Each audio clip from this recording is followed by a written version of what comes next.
Oh, there we go. That one, I don't believe. That one just needs to be turned on. Okay. Can everybody hear me? Yeah, in the back. Volume good. All right. All right. Thank you, everyone, for joining us tonight. It is wedding season, of course, and tonight we have a double treat for you. Tonight we have Hilary Hauck and Kathleen Shoop. And they have written on the subject and have prepared for us tonight an excellent program on ethnic wedding traditions. So I'll turn the program over to them. But after that, we also have another special thing next door where we have put together a nice display of wedding gowns from the 1860s up to the 1940s. We've worked with the Blairsville Area Historical Society, the Salzburg Historical Society, our own collection and private collection to bring you more than 100 years worth of wedding traditions. And let's not forget the cookie table as well. So with that being said, I'm going to turn the microphone over to our authors, and let's let our program begin. Thank you. Thank you, Jonathan. Thank you, Jonathan. I'm not sure. Is it on? Is it? Okay, great. I'm Kathleen, and I just want to say thank you for having us here and the Historical Society. Is that? No? Yeah? Is it on?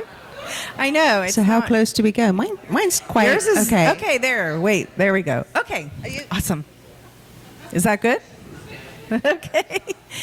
Well, thank you for having us here. And the Historical Society is just fascinating and beautiful and such a gift to your community in Western Pennsylvania. And it's an honor to be here to talk about weddings and a lot of history that's woven into weddings that applies to people who lived in Indiana over 100 years ago up until probably the 1950s, as well as the broader Western Pennsylvania area. So we'll be hitting all sorts of wedding topics and different groups and nationalities. Hold on one second. Or did you want this one? Nope. Okay. One of the reasons we're here, other than talking about historical wedding traditions, is to talk a little bit about this book called Wedding Season. And it's an anthology put together by the Mindful Writers Retreat authors. So it's a collection of short stories, just little bits of wonderful wedding lore that we hope you might find that you love. They're perfect for summer reading because you can sit down and finish a little story, in between dinner and dessert, and then maybe something before bed. But they're really fabulous stories, and we'll talk more about these later because these are modern. But we're going to go back in time and talk about, well, before we do that, Hilary, you should introduce yourself. Hi, everyone. Yes.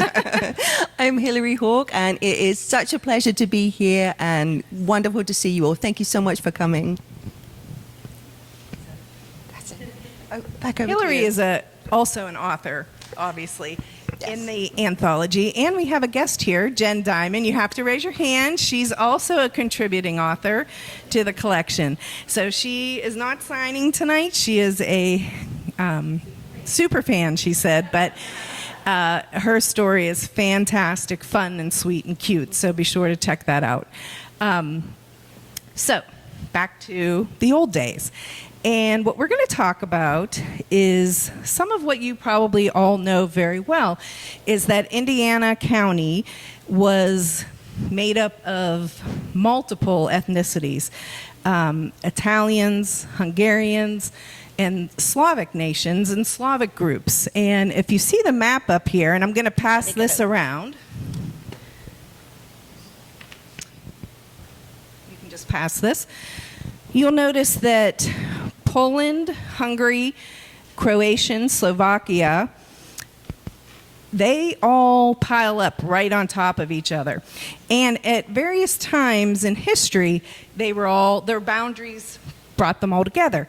And then other times they were divided up in various ways. So part of what we'll talk about and what you'll see is that although they had distinct cultures and languages, they had a lot of similarities in their traditions. And then when they got to America, in places like Indiana County, they began to mesh their home traditions with American traditions. And they are a lot of fun to learn about. And I'm sure a lot of you actually have grandparents and maybe even parents who experience some of these traditions. So we'd love to hear if that's the case when we hit on certain topics.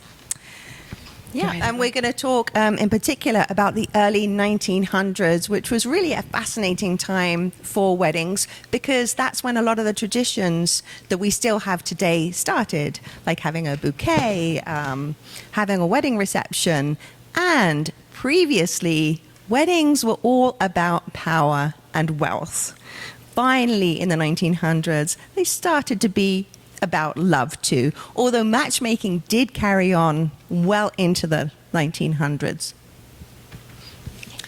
Okay, so thinking of the idea of arranged marriages and matchmaking, we're going to start to think about one particular couple who we'll revisit throughout the presentation, and Hilary is going to tell you about another couple, but this one, they were Slovakian, and this book written by the granddaughter of the woman who first came here, and she just does a beautiful job of outlining what life was like when her grandmother arrived, what her wedding was like, and as Slovakians living in Western Pennsylvania, and then also they moved to Ohio for certain parts of time, they were still of the mind in 1924 that a Slovakian should marry another Slovakian. So while her marriage, she doesn't know for sure that her grandmother's marriage was arranged, but they think it might have been arranged back in the old country. It definitely was a matchmaker situation. Her name is Verona, and her husband-to-be's name is Janos. And Janos got matched up with her from one of his coal miner friends, who was also Slovakian. And as most of us know, these ethnic groups lived together as much as they could. But like you saw on that map, they might have lived in their groups, they might have all shared homes at certain points, but they also were very close to the other groups of nationalities that moved in for the Industrial Revolution with them. So one of the things that we're going to talk about is this arrangement. And in this book, Lisa, the granddaughter, describes how her grandfather really tried to keep as much of the home tradition as he could when it came to marrying her grandmother. So one of the things that he did was, because the parents weren't there, they were back in Slovakia and the dads were dead, they went to the sister and the brother-in-law to ask permission. And part of that, asking permission, goes with its own set of traditions for the Slovakians, where they have to sort of confess, their sins and why they want to marry this person and get approval in a much different way than now. I think now people still do ask permission of, a man might ask permission of his fiance's family, but I'm not sure how many people would actually give up their wedding if the parents said no. But back then they would have. So they were married in a Greek Catholic church, and 3 months before the wedding, they put their wedding banns out for the public to say whether it was okay. And then the Friday before the wedding, after the mining shift ended, all of Janos and his friends and family gathered at his house for the traditional wedding scolding, where the wedding party and the guests would take turns scolding Janos for, all of his misdeeds and just anything, I guess, that he was up to. They were going to do this scolding.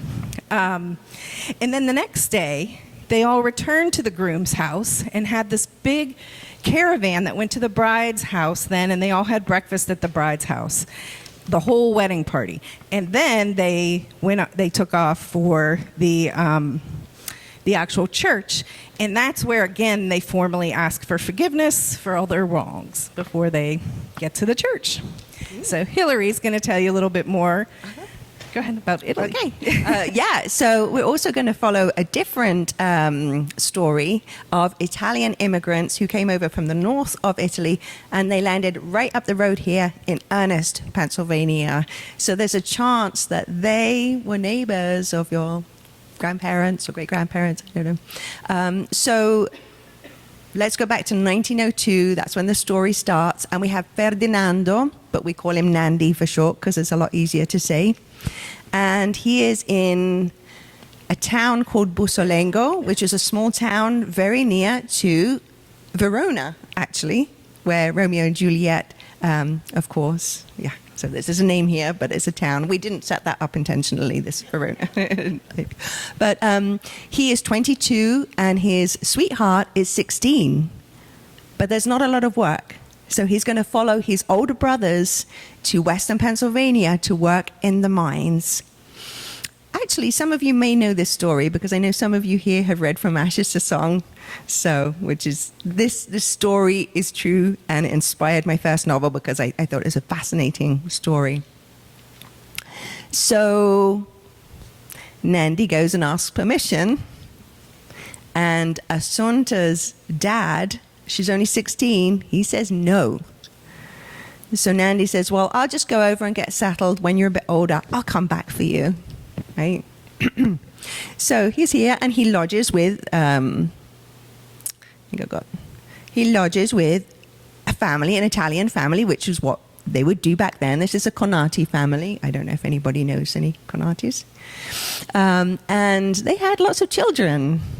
And their oldest daughter was only 12 when Nandi arrived, but he kept forgetting to go back for Assunta. And when Mary was 17, he got married to her. So, whoops. And this is actually their application for a marriage license in Indiana County, and dated 1907. And we'll hear more about Nandi and his goings on in a little bit. So, you ready? Sure. Okay, back to Verona and Janos. Okay, their Slovakian wedding called for them to, I guess, view their wedding, the bride and groom coming together, as a crowning. And what that did was tie them further to Jesus Christ in their mind and God. And so part of the ceremony was the priest would walk them around 3 times in a circle and say, "O Lord our God, crown them with glory and honor," 3 times. More wording said after that really indicated very strongly that Verona was then expected to submit to her husband in all matters, is the wording they used. So then they would say the Lord's Prayer and drink wine from the same vessel to demonstrate their unity. And then they would leave the church and they would go as a group on a train and by wagon and by foot to the nearest photographer they could find. Because unlike today, where we are taking photos and films and everything constantly, it was weddings and funerals where they had photos taken, because that's when most of their community and family were all together. So that was the very next thing they did before their reception, was they did walk and wagon and train to the next town to have this photo taken with 31 family members. So that was the next step in their wedding. Anyway.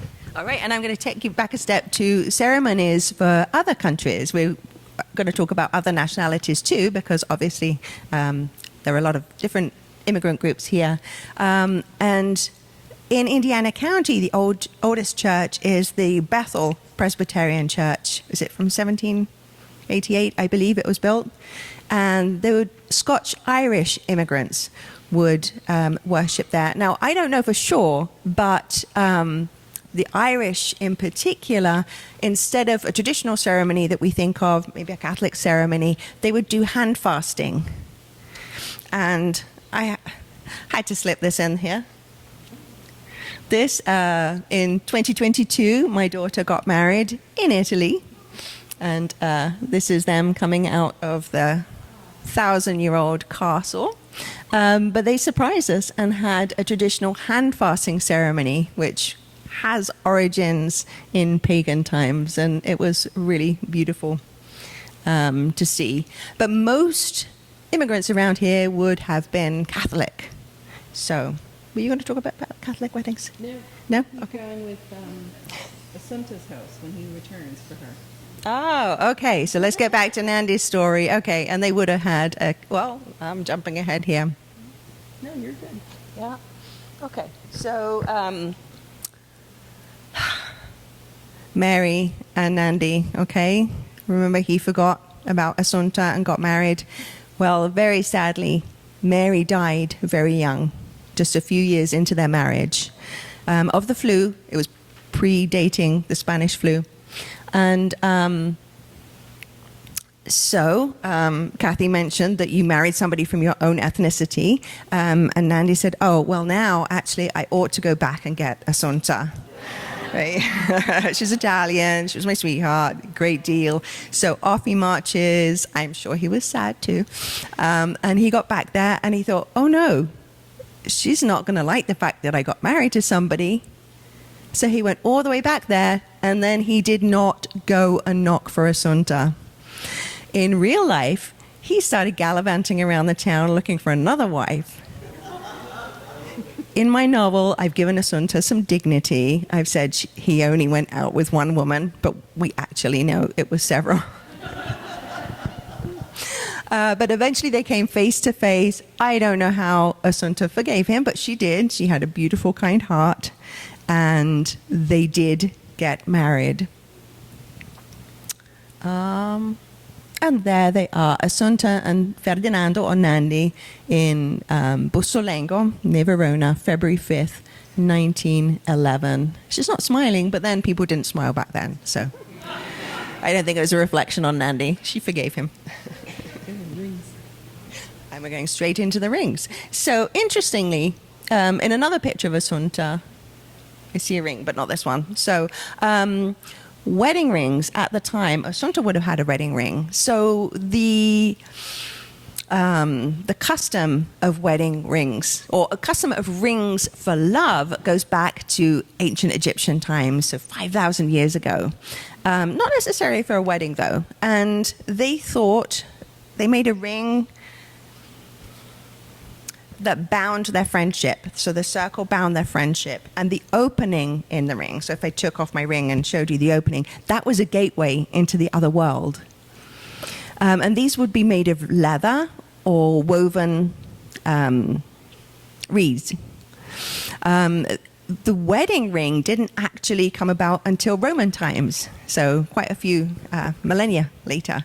And the Romans would have a ring and hands clasped together to tie, to make that bond. And it wasn't until, I think, the 15th or 16th century that, have you heard of the Claddock ring? Yeah. Woo. There it is. Okay. Yeah, this, especially in Irish tradition and Gaelic traditions, you have the heart for love, you have the hands for friendship, and you have the crown for loyalty. And the women would get a ring. But it wasn't really common for a man to get a ring until the 1940s, when so many men were serving abroad, and the woman needed to put a sign on him that he was already taken. Okay, now we're going to move on to some fun stuff. These are secret weddings, secrets and lies when it comes to weddings. Go ahead, Hilary.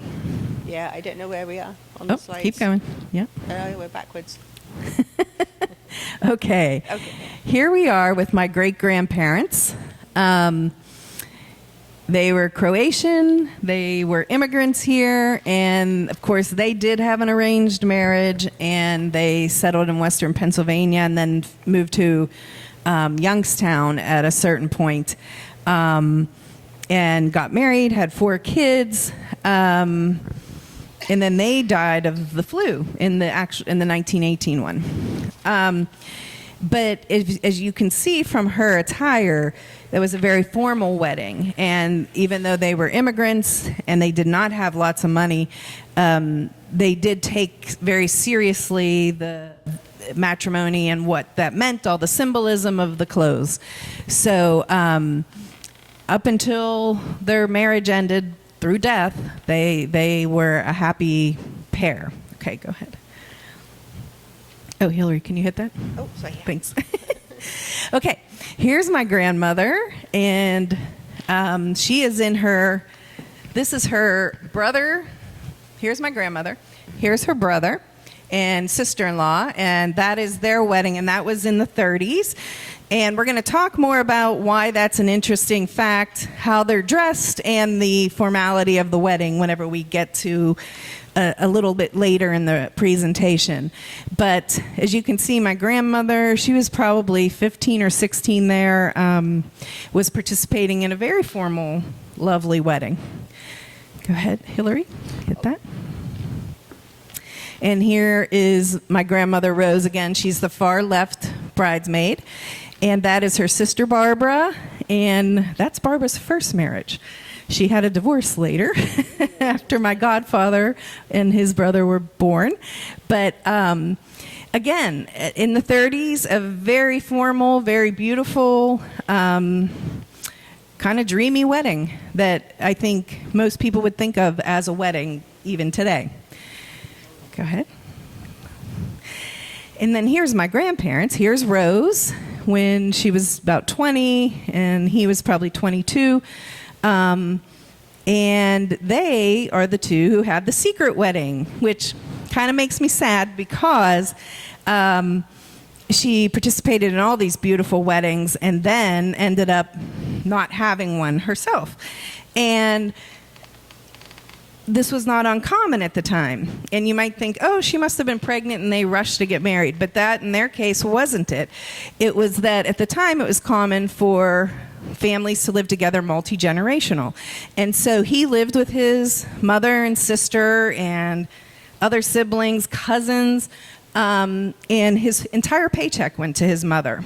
And they were both concerned that his mom would not be happy that they got married because that might mean the money went out of the family. So they didn't tell her at first, but it didn't stay that way for very long. But that was very common. People did lie about their ages constantly. If you see any wedding documents from people you know for sure were certain ages, it was not uncommon for them to bump their age up 5-6 years to get married, and sometimes the man would bump his down if he thought it was inappropriate that he was too much older than the wife. But standards were different then. There were bigger gaps sometimes in spouses' ages, and it's interesting because you didn't have to have documentation then. You just walked up, you went to a neighboring parish, a different priest, a different courthouse than the town you lived in, and you said, I'm 21 years old, and they said, here's your stamp. You can get married. So it's a very interesting thing that really you can't do anymore because we're documented from the moment we're born now. Okay, go ahead. And just to add, Pietro, who's another character in the book, is actually the main character that I will get to in a moment. His daughter, also called Mary, there are a lot of Marys, she eloped, and the family never got over that. But it was a lot to do with the finances. They didn't want to be a burden. But also the 1920s, everybody was carefree, and they didn't want that formality. So... And another thing about the 20s was the bathtub, the bathtub gin for the wedding receptions. But there's another photo in here that's not, it's the one with the color one, Hilary, of a wedding my grandmother's in that is just, there it is. Oh, it's just gorgeous. So here she is here. So before she got married and had no fancy anything, she was in at least 3 beautiful ceremonies. So she never said she felt bad about that, but looking back, I feel bad. But she was stubborn and independent and did what she wanted. So I'm sure that was what she wanted. Okay, you can go ahead back then, Hilary. Yeah. Okay, so Kathy was pointing out the beautiful colored dresses. Let's talk about what the bride would have worn. And I'm so excited for you to see the Clark House after the exhibition. Is absolutely spectacular. But the Irish, for example, they would have worn blue. In the Renaissance period, people would have worn red to a wedding. The bride would have worn red. Everything changed in 1840 in London. Got to set the fashion in London, when Queen Victoria surprised everybody by showing up in a white dress. That was just not done. And of course, with photography, early photography, pictures went around the world, and it started to become a trend to wear white at weddings. And of course, her dress and dresses at the time would have had lots of lace and frills and that awful corset. I'm glad we don't have to do that anymore. And there she is marrying the love of her life, Prince Albert. Go ahead, next. Okay, wait, you can go back to, yep, that one. Okay, so just to give you a little bit of background for the Slavic groups. Okay, the Polish often wore blue or sometimes white, depending on what their finances would afford them.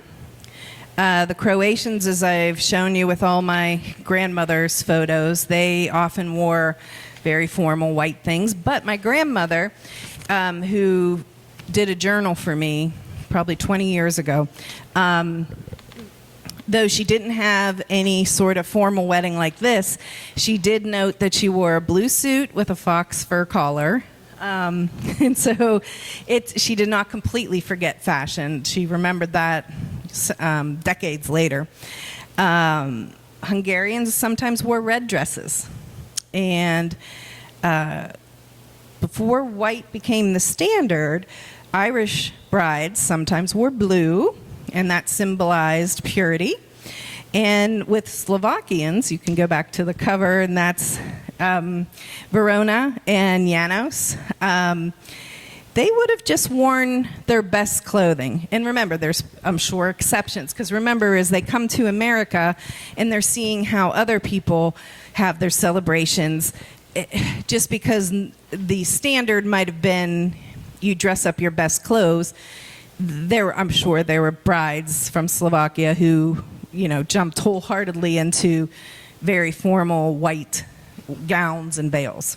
But in this case, with our Verona, she wore her best clothing. The groom bought the bride's wedding outfit, and she got a new pair of boots, which was very common with Slovakian brides.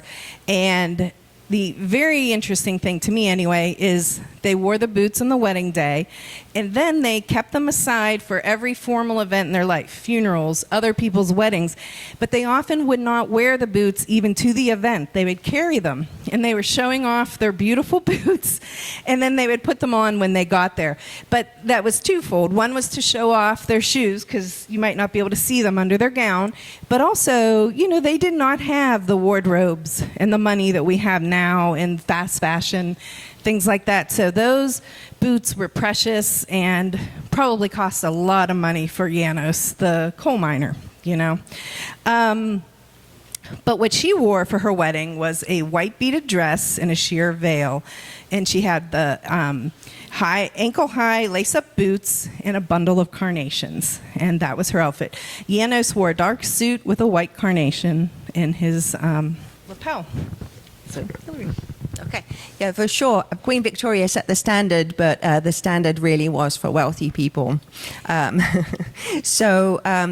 for the average Italian immigrant, white would have been out of reach. But the important thing for Italian brides was to wear some jewelry borrowed from another married woman, and that would give the bride the same luck as that married woman. So you had to choose carefully who you were borrowing from. I need my little button.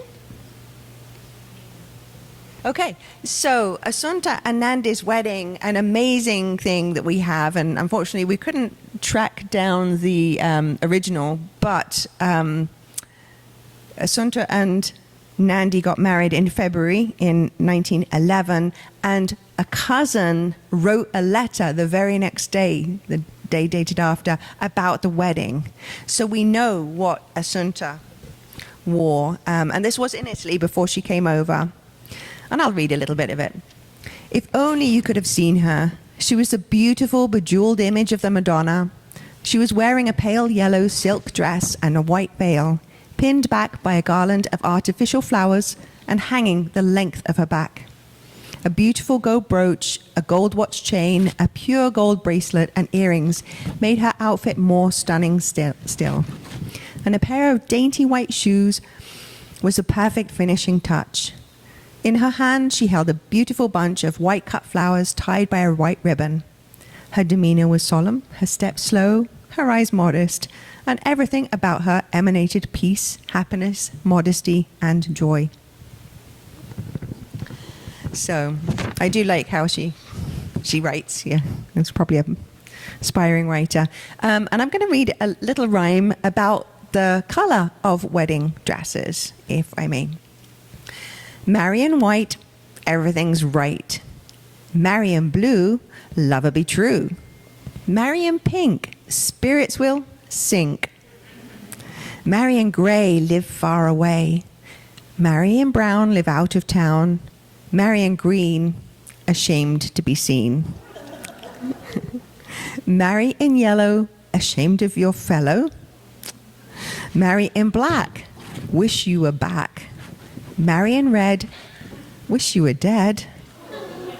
Marry in tan, he'll be a loved man. And marry in pearl, you'll live a whirl.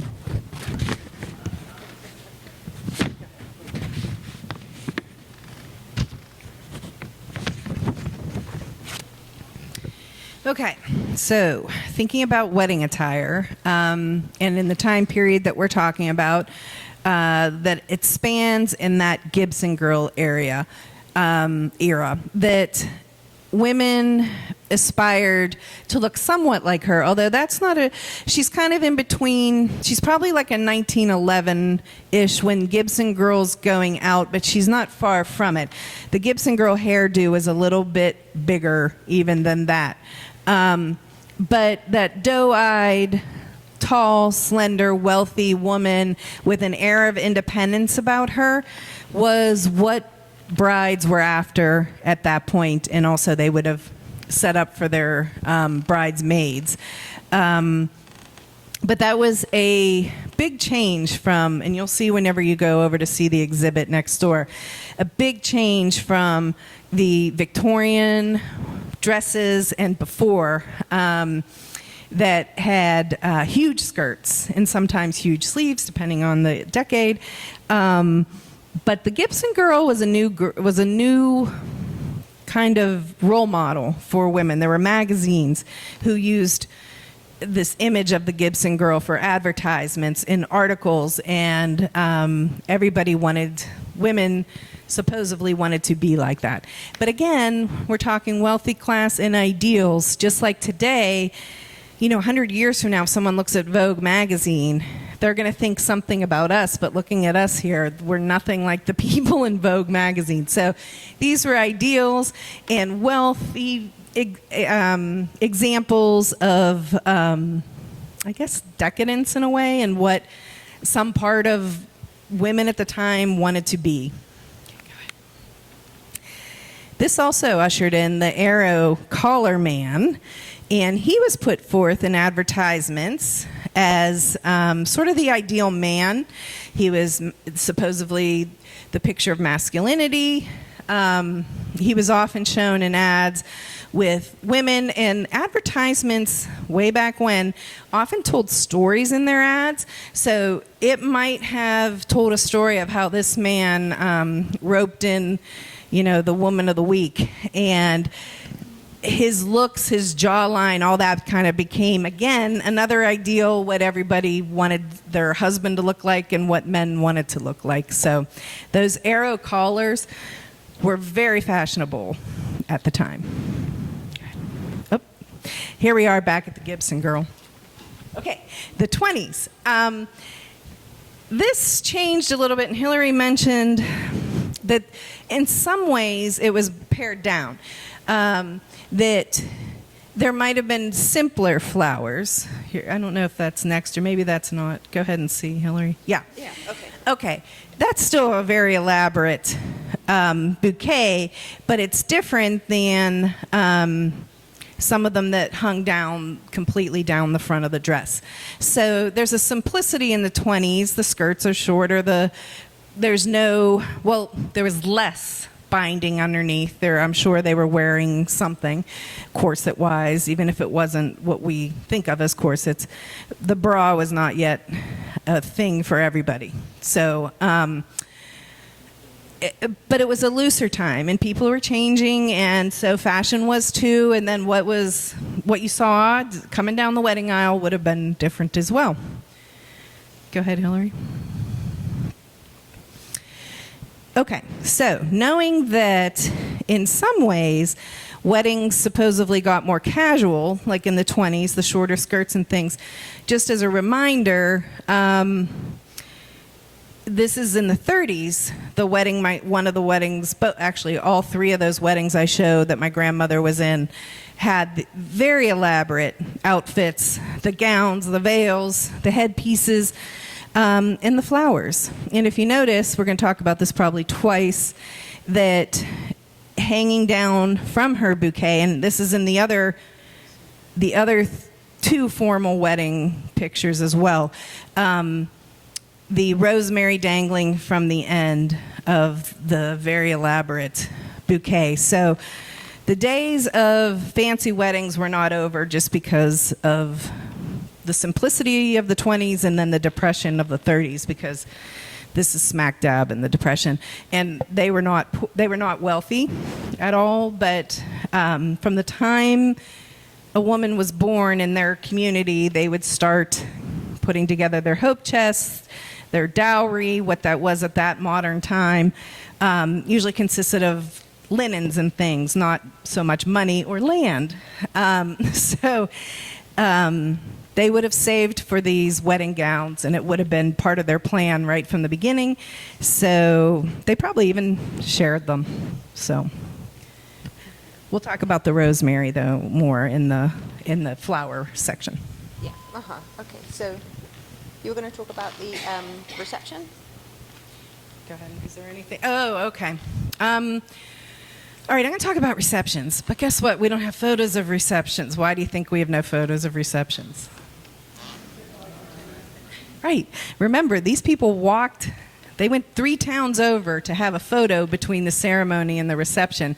So nobody was following along with wedding reception photos, which is a shame because these were wild and crazy receptions. And in the book, Lisa recounts this wedding reception that for her family back in Slovakia would have been 2 weeks long. But here in America, because they were tied into the mines and mills and glassworks, this wedding was only 3 days long. And the wedding day itself was 24 hours. So they did, let's see, let me give you some of what they did.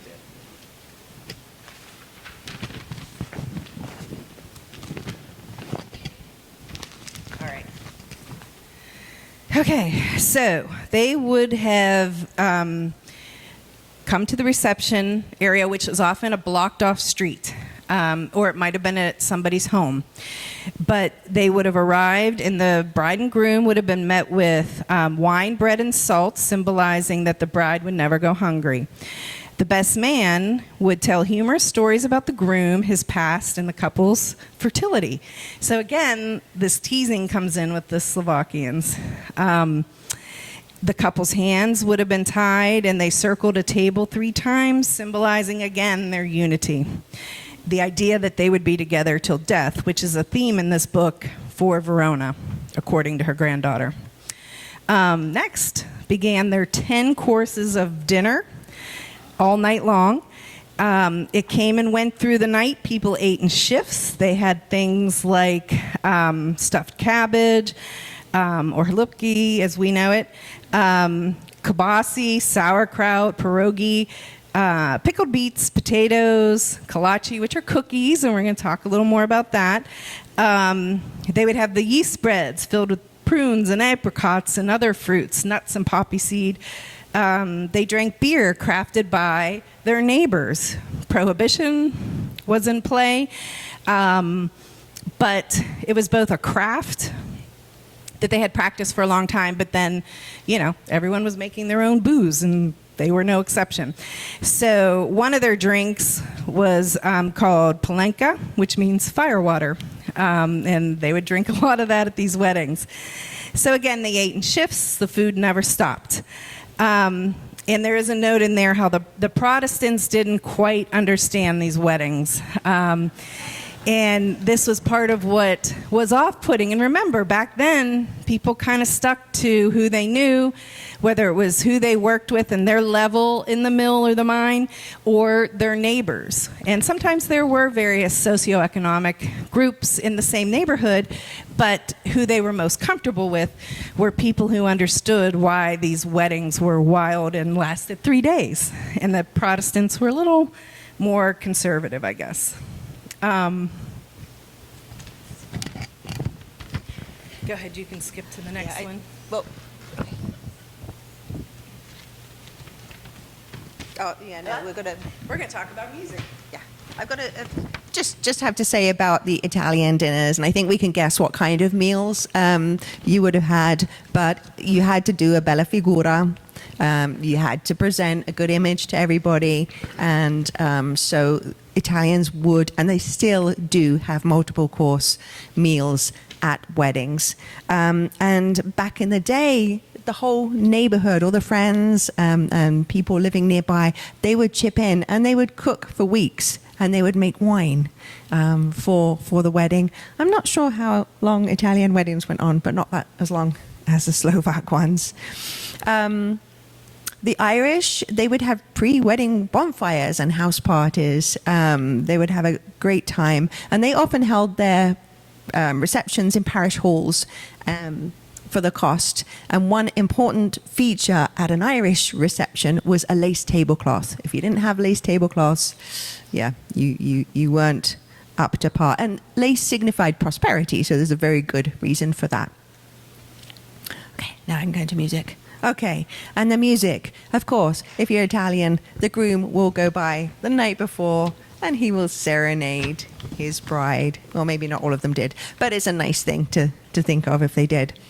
One thing all Italians would have done was they would dance La Tarantella, which was the grand march. And it was a very important part of the ceremony. And guests would come and pin money to the bride. And that way, they paid for a dance. If they pinned money, they got a dance. And this was the days before registries. They didn't start until the 1920s. So the bride would also have a little purse, and she would go around, and the guests would put money in there, and the groom would cut off a piece of his tie, and the bride would cut off a piece of her garter, and they would give that as a gift. They still do that. I've been to weddings in Italy where they do that. They chop the tie up, and it's a real shame because it's usually a nice one. The Irish also did penny dances, but instead of money, pinning money to the dress. They would share pennies because that was luckier.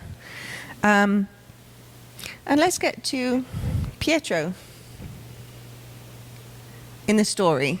This man in the center here is Pietro. He's holding his clarinet, but he is the bandmaster in earnest in 1915 or in 1916. So where does he come into the story? Well, he's a musician, and he has come over to America, and he becomes buddies with Nandi. Remember, Nandi is married to Assunta. But true story, before Nandi and Assunta left to come to the United States, one of Nandi's girlfriends, she cursed them as they were leaving. And she said, "You have him now, but I curse you, you will not have him long."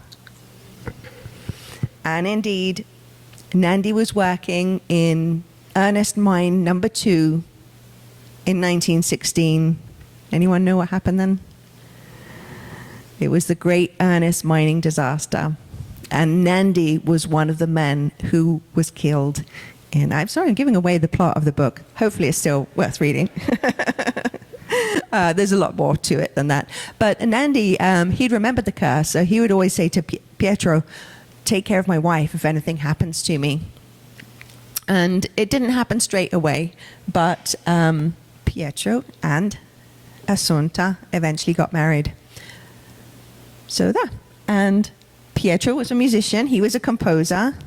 He was a coal miner and a composer, which I find is fascinating. And when we were doing research for the story From Ashes to Song, we met a lady, and I can't remember her last name, Lillian. And she lived here in Indiana.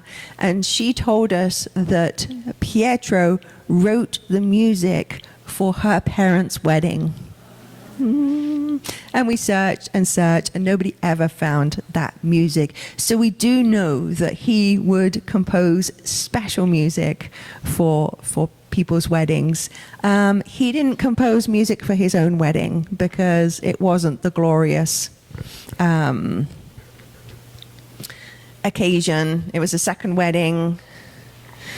Assunta had 3 kids and 1 more on the way when Nandi died. So this is their wedding picture. It doesn't really look like a wedding picture. It's certainly not a white dress. There's no letter to tell us what color her dress was. They don't look so happy, do they? But but in the book, well, you have to read the book to find out if they have a happy marriage or not. So, okay, over to you. Okay, I've got some more reception info, and we're going to circle back for a second to the Hungarians who had something really neat at their reception called midnight breakfast. And their weddings also lasted all night. So midnight breakfast was often a traditional late night feast, and it was heavy on things like stuffed cabbage and other dishes that they loved. And food at weddings was so important that even my grandmother, who did not have the fancy wedding, still remembered and wrote in her journal that they had pork and sauerkraut after their ceremony. So people really paid attention to that as it is associated with their reception, no matter how small. Okay, so back with the music and the reception stuff for these other groups of people, the Polish, oftentimes, as it's reported in the Ampul Eagle, talked about how they maintained these traditions from the old country but discarded things that were a little too wild. And it goes back to that whole thing about not everyone in the community loved all these I guess, louder traditions. So these Polish folks in Buffalo, New York, decided that the energetic stamping of feet was a little too much, and they pulled more in from the new traditions of Protestant dances. But they still did the dollar tossing, the Polish communities. And that's when male guests attempted to break a plate with a silver dollar. And if successful, he would get to earn a dance with the bride. No matter what, if he broke the plate or not, he still, the couple kept the money and he got the dance. So it was kind of just a fun thing to do. But this is where, if you remember the map, all those borders right against each other, same thing once they moved to America, everybody's blending. They all had a version of these nighttime dances where things were really getting, crazy after the long day. So the Polish had the dollar tossing. Croatians had a money dance at midnight, and they danced the kolo, which was a group dance, often in a circle. All these were folk, like a sensibility of fast, 2-step, 8-count, 2-4-count dances. All of them did polkas. No, the Hungarians, the Croatians, everybody. And again, think of the borders. They did shardas, which is a dance that, again, starts out a little slow. It's a folk dance, gets very, very quick. The Slovaks, in the case of Verona and Janos, I don't know if that book is there or not. I guess Janos was a very good dancer. So he was really tearing it up on the dance floor at his wedding, as apparently everyone remembered. So it was funny because I guess he wasn't the kindest person throughout her life, but these little blips from early on people remember fondly. There was a bridal dance called the Radovi, where, again, guests pay the bride to dance. It was often the last dance of the night. There were 120 verses to this song, and the whole time you're paying the bride to dance with her. And it goes back to the idea of a dowry where a community would help send a couple off. And that just got carried over to America. I don't think there's another slide. No? No. Okay, we're going to talk about the cookie table. Cookies? Cookies. Oh, we have cookies up there. Oh, we do have cookies. Yes. Right. Oh, yeah. Okay. Here we go. All right. So we're going to talk a little bit about dessert. And this is just one example of cookies that you might have seen at the time and still today. But the idea of the cookie table, some say it really didn't start till the 1930s in the Depression era, where they wouldn't have made cake. So the community got together and had the cookie table. But in fact, the notion of the cookie table was evident long before then. It's just it really took hold in Western Pennsylvania to the point where we think of it now in the Depression. And, we all see it still to this very day. It's a lovely, wonderful part of our weddings. And just so you know, over next door, there might be a cookie table over there. So be sure to stop over there and see the beautiful dresses, too.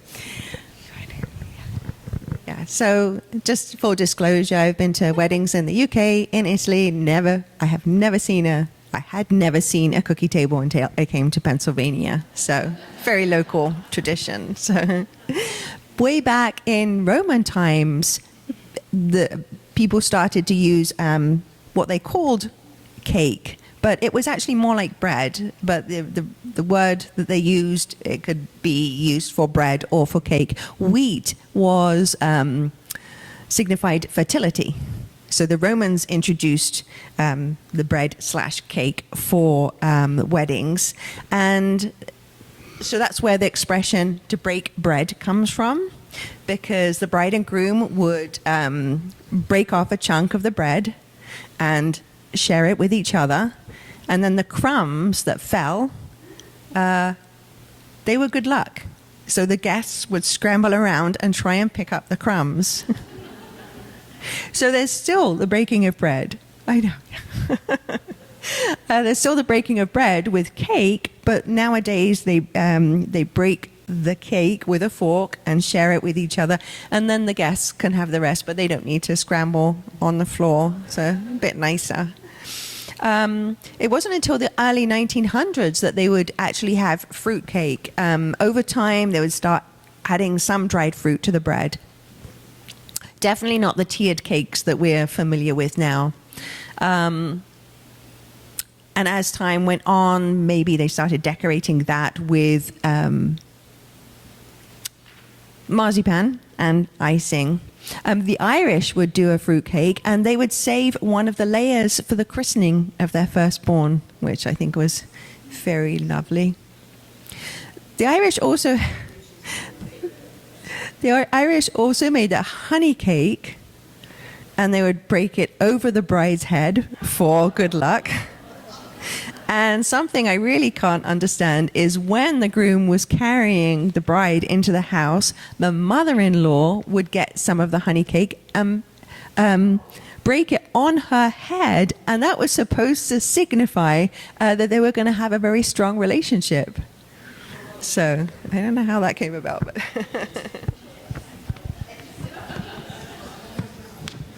I can't see that going down very well now. Oh dear. Yes, I already said that. So back to the dowry.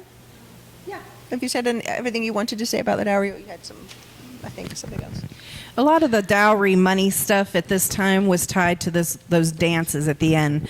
But also, as I mentioned, the dowry was often starting to take shape when a baby girl was born in her family, and all her female family members would start to make linens and pull together their precious things that they might want to put in a hope chest for when their family traveled. And even a family like Verona's, coming from Slovakia with nothing, she did bring a hope chest, so full of the things that her family prepared for her from the time she was born. So, other wedding traditions, symbolism, superstitions. Go ahead. Yeah. We have. There's a wedding cake photo in here yeah. too, just to show you what they didn't have then. Yeah. Again, as Kathy said earlier, they wouldn't have taken any photographs of the reception. The same with the cake. So these are modern pictures. And the bride often made her own wedding cake back then, and it was just one layer. It was not fancy at all. Right. What's the next photo? I missed it. So, the rosemary branches and the capping. Okay. Oh, yes, I got that. Okay, so Oczepiny, which was this capping ceremony for Polish women, and there's a similar thing for Slovakian women. It's very interesting because they would dismiss all the men at the reception, and all the women would gather around the bride, and they would take off her beautiful veil. We have a slide of a veil.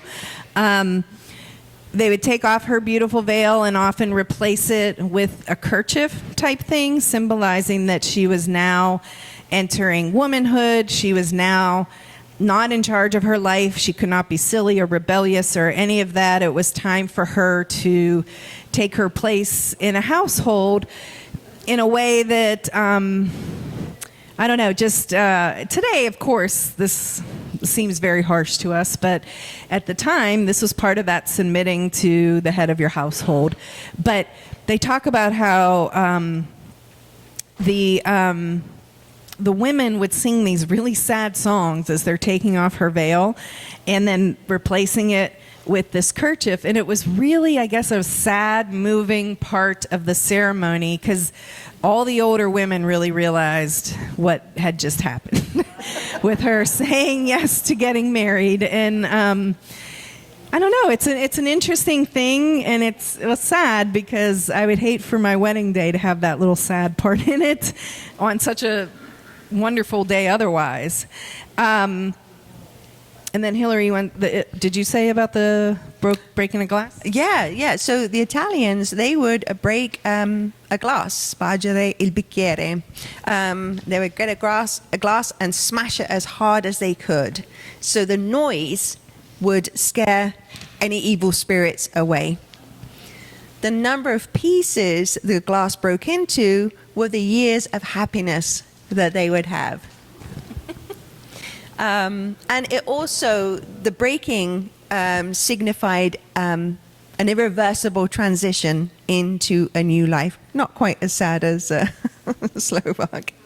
And the groom, another tradition for the groom, he would have a piece of iron with him. You know, we always touch wood or knock on wood.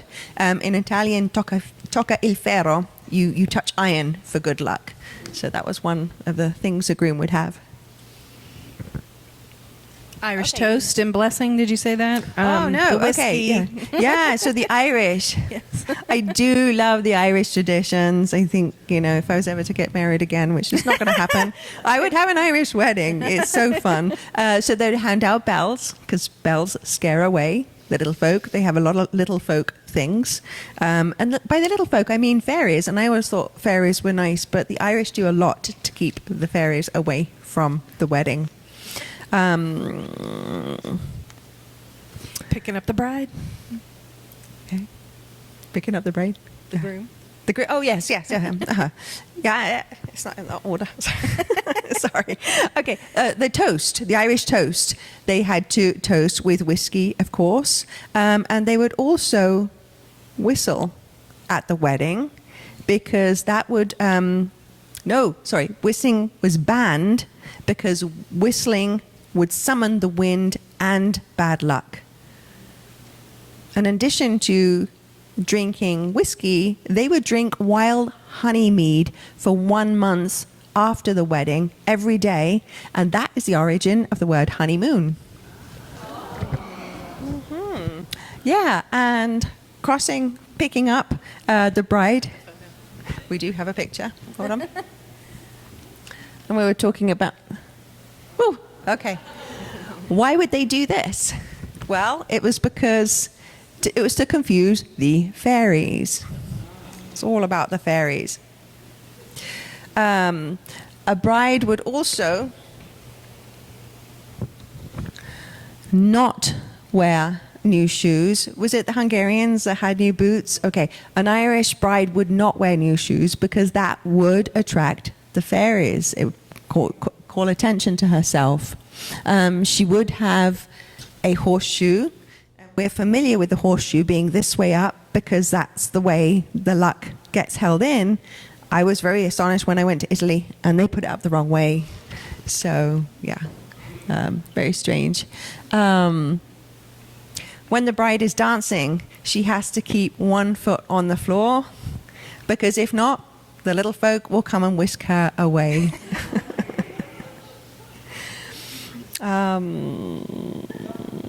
Yeah, and of course they would have, they would have shamrock in the wedding bouquet.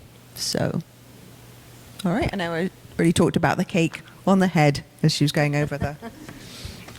Okay, so now we're going to talk a little bit about favors, and we have actually brought you some favors.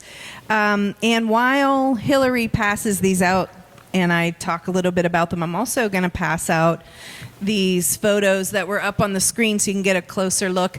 But especially pay attention to that color one of the wet. It's just stunning. But favors, I don't know how many recent weddings you've been to, but favors in some cases have gotten very elaborate. But that doesn't mean they're meaningful. And apparently, according to wedding coordinators, most people do not take their favor home. So whatever money is spent on those, it's generally abandoned by everybody after the reception. But this one that Hilary's passing out with the little Italian saying on it it's interesting because it's calling to mind a blessing and hope for the couple, and then also by virtue giving the guests some good luck. And the origination of this favor business was actually a very sincere gesture to their guests. They were grateful that they came for anywhere from 3 days to 2 weeks, and they wanted them to feel blessed back. So they would give a favor that was meaningful. And again, remember, we're talking about times when things were not disposable. They didn't have refrigeration. They did not throw out food. They did not treat their world the way we do. So these favors at that time really did mean something to the couple as well as to the guests who received them.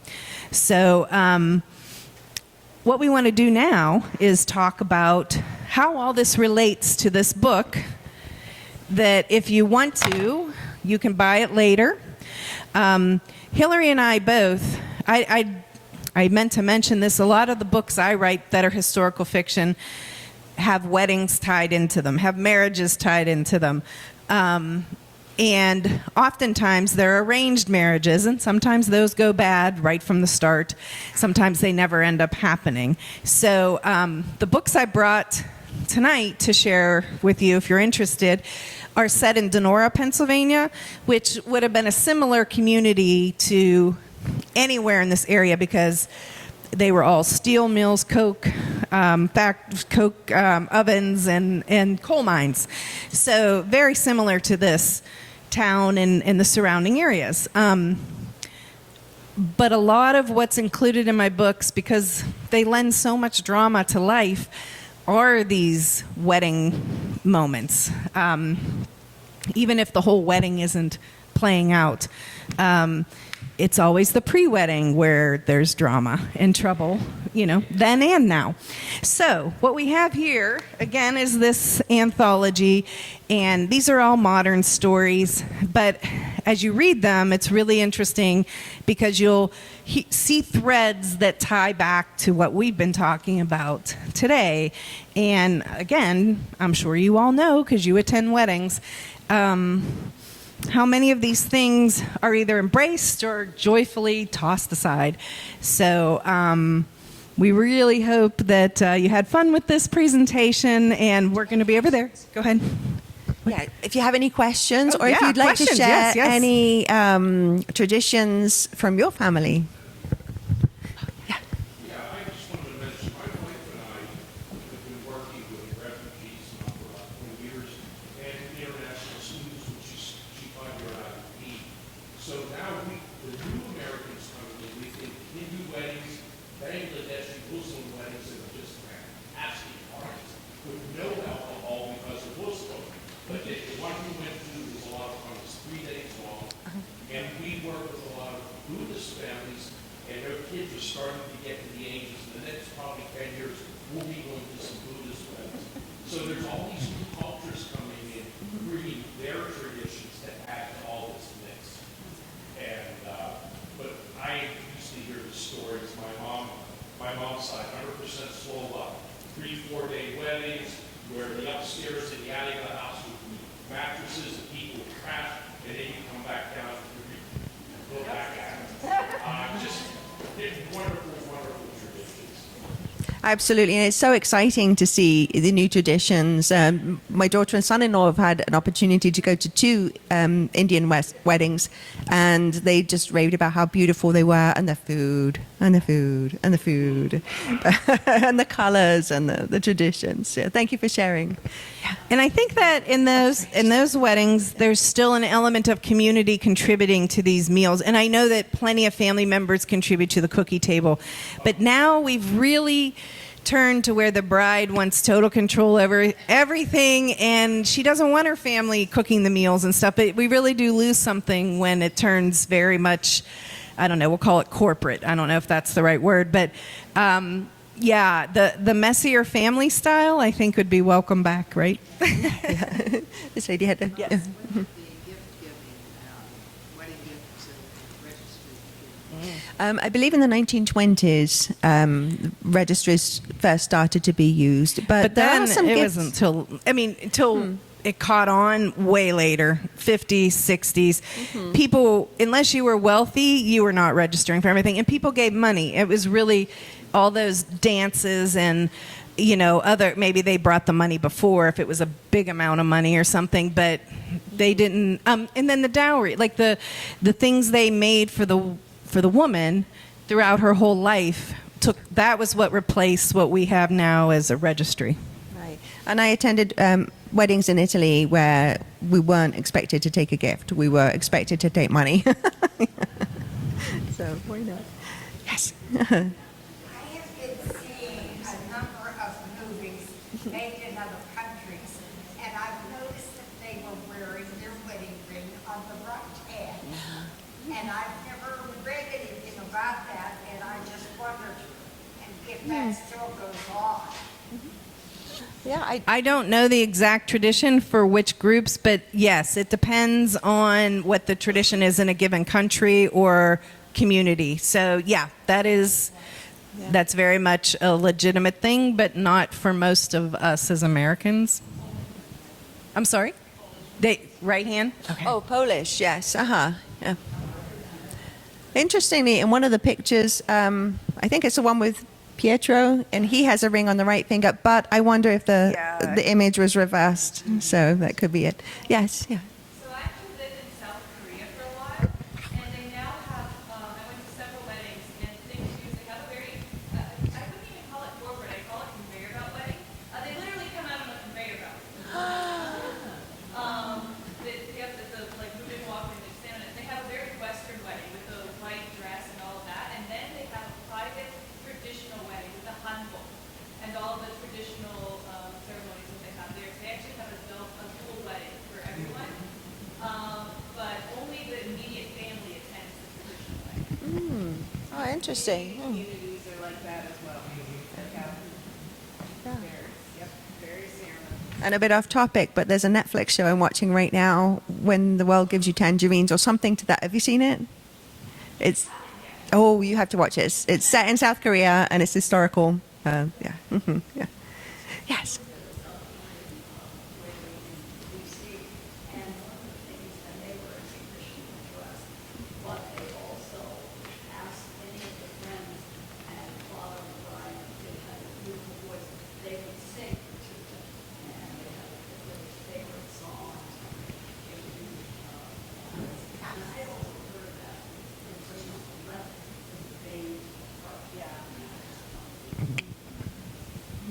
Nice. And of course, we talked about music, but did we mention that it would have been live music? It would have been a few local musicians or a local band, and people, I'm sure, would have got up to sing. You know, they wouldn't have had the stereo systems or DJs we do.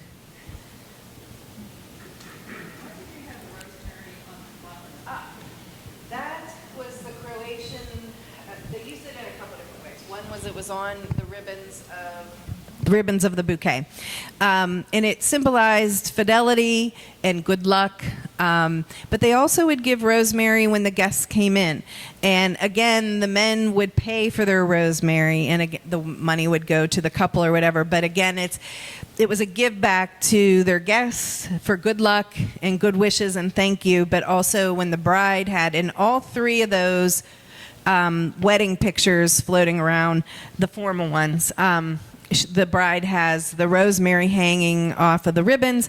And again, those ones were in the mid to late 30s. So in my mind, I would have thought, they're done with that formality until the 50s or something. But for some communities, it didn't go away. Mm-hmm.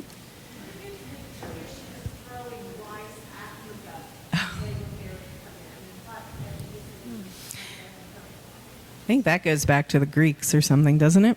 It goes back a long time. I know it happened in the letter that Assunta's cousin wrote. They threw confetti. But confetti, as in snacks. It could have been because in the UK we call the confetti paper. We throw paper. Oh, okay. No, but then the rice was, again, it's a symbol of fertility and generosity and hope for never-ending amounts of food coming through. I mean, the whole wedding is about the food, which symbolizes, again, the notion that the bride will never go hungry. So, yeah. Did I see a hand? Oh, yes.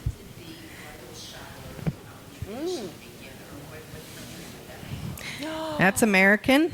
I don't know if it's in other countries, but that's later. That's 50s, 60s. That's when the registries come in. That's when department stores come in and they start pushing merchandise. So much of this is tied to that. And again, that extended family that may or may not be there. I think in Pittsburgh, in Western PA, we had that extended family for a really long time, where you lived multi-generational and you were getting things from your family right off the bat. But again, that the whole bridal shower thing was a commercialization, and also that idea of upward mobility, wanting to be like the upper class, registering for items that, you know, in the communities we discuss today, at the times we discuss them, they never in a million years would have thought, I'd like to have a wedding like the Rockefellers. They probably had no idea what it was like. But by the 50s and 60s, with advertising and movies and all the media the way it was, then everybody knew what was happening at the Rockefellers, and then we all started imitating them. So. And fun fact, it's a hen party in the UK. Oh, okay. Yes. I just want to point out, I do a lot of research here in the Historical Society. One of the things we have to remember, if you go back 100, 120 years ago, health wasn't always a guarantee because of lack of medicines and all. And food wasn't a guarantee. We didn't have the social services to support people if they were out of work. So there was lots of times where people died because of illnesses and famines and things. So a lot of these traditions just stem from that. We tend to forget because we look at it with our eyes of today. And again, it goes to the meaningfulness of all this at that time because of those reasons, the idea that the women cooked for weeks. Because remember, there's not reliable refrigeration of any kind. So imagine what they're doing to time this stuff out. Oh, one of the Croatian traditions that I tried to bring, which is the marriage crucifix, which again ties them to Jesus Christ and the fact that the church is the head of their marriage. Okay, on the way here, everything died, but there is a crucifix in here. Hold on one second.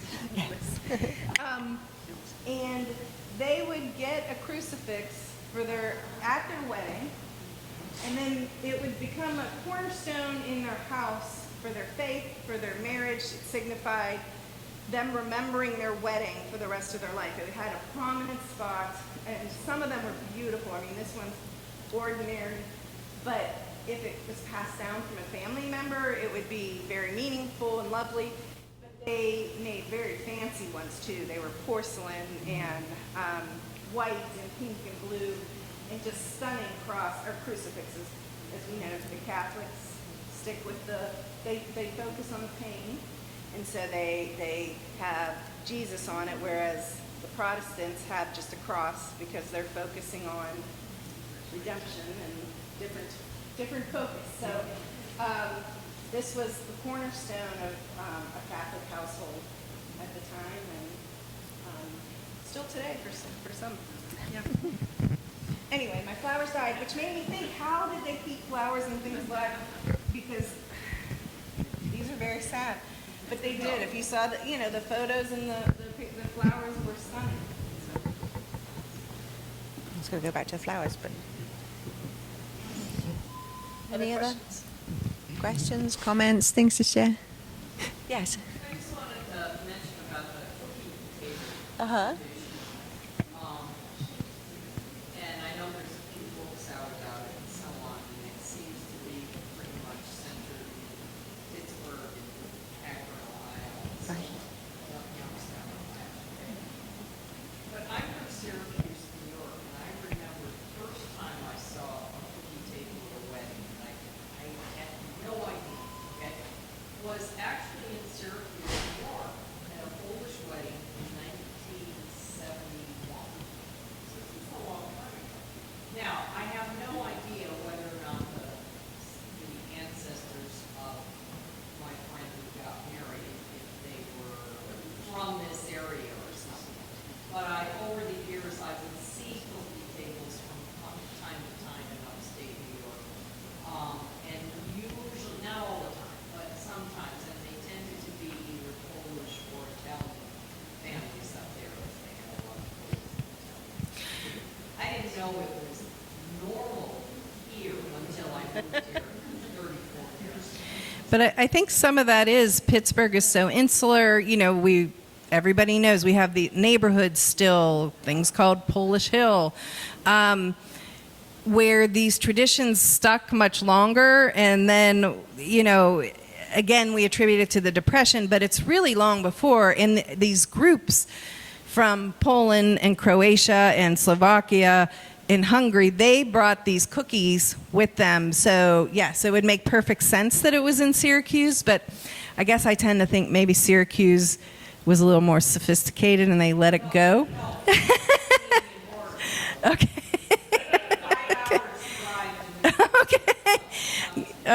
Okay. But yes, I think Pittsburgh, we hold dear a lot of these things, and then we seem to have not let go of that at all. So. I have a niece who got married in Tumwater, Washington. It's a family from Pennsylvania, and all the aunts packed cookies. We got him. We had a cookie kit. Did you? Yeah, you have to do that. Exactly. I'm sure that's what happened. Yeah. Yep. So there is an absolutely outstanding cookie table next door. Kathy and I are going to be over there. Please do come, and if you've got any other things you'd like to share or ask us, we'd love to chat with you and enjoy the exhibition. Oh, and there's a cocktail too, happily ever after it's called. So, but the dresses are out of this world. So, in the provenance of them, every single one of them has a name of who owned it and wore it, and I mean, it's just astonishing to see. So, yeah.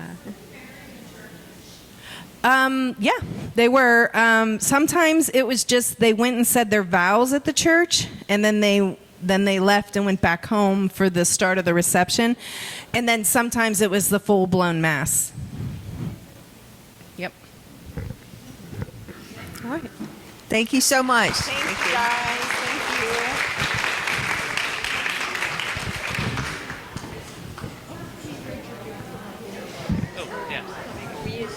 And yes, if you'd like, please join us next door to view the wedding dresses. We have over 20 on display.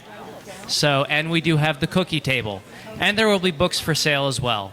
So please, if you enjoy the talk, please support. Thank you.